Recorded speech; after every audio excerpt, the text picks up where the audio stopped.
In a landmark decision on January 8, India's Supreme Court decided to revisit an earlier judgment that had upheld Section 377 of the Indian Penal Code that criminalizes unnatural sex and is disproportionately applied to members of India's lesbian, gay, bisexual and transgender population.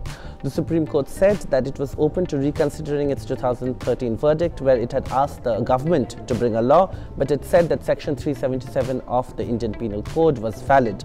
In doing so, it had overturned the 2009 Delhi High Court verdict that had read down Section 377 and decriminalized consensual adult same-sex relationships.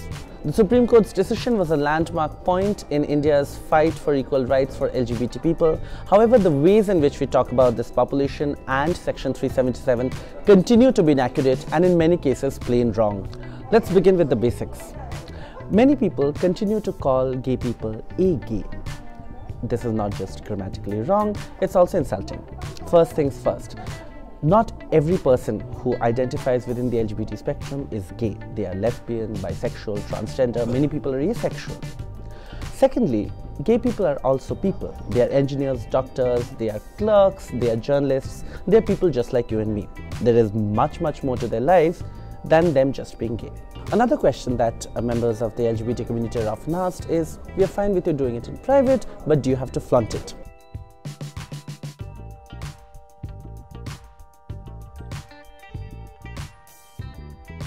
This is again a deeply insulting question, because straight people or heterosexual people are never asked whether they flaunt themselves every day of their life, whether they flaunt themselves when they go out and do their ridiculously loud weddings, when they are on horses, when they block streets and cities to get married. Moreover, the question of flaunting and of pride parades is also a question of protest. Queer people come out on the streets to protest for their rights, and in doing so are loud and unapologetic about asking for their rights as equal citizens. Another question that many LGBT people are asked is, why can't you be normal? This is again a deeply troubling question, because many LGBT people don't choose who they fall in love with, who they like, and indeed nobody does. But also, if people did choose to fall in love with whoever they want, that should be nobody else's business. The next one is a personal favorite and one that my mother tells me often. It's just a phase, you'll grow out of it. One, most people don't. They remain queer for the entire duration of their lives. And B, yes, for many people their directions change, who they like, what they like changes. But again, there should be no reason to criminalize their lives. And finally, the way in which this entire question is framed, the gay sex debate. Every word of this is problematic. First, not every member of India's LGBT community is gay. The lesbian, bisexual, transgender.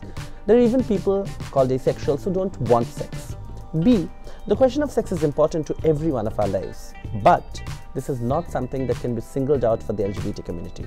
To reduce people who love, who are passionate, who have aspirations, to a single question of sex, it's insulting. Yes, Section 377 is a contentious issue, but to call a question of rights, civil liberties and respect a debate is demeaning to people.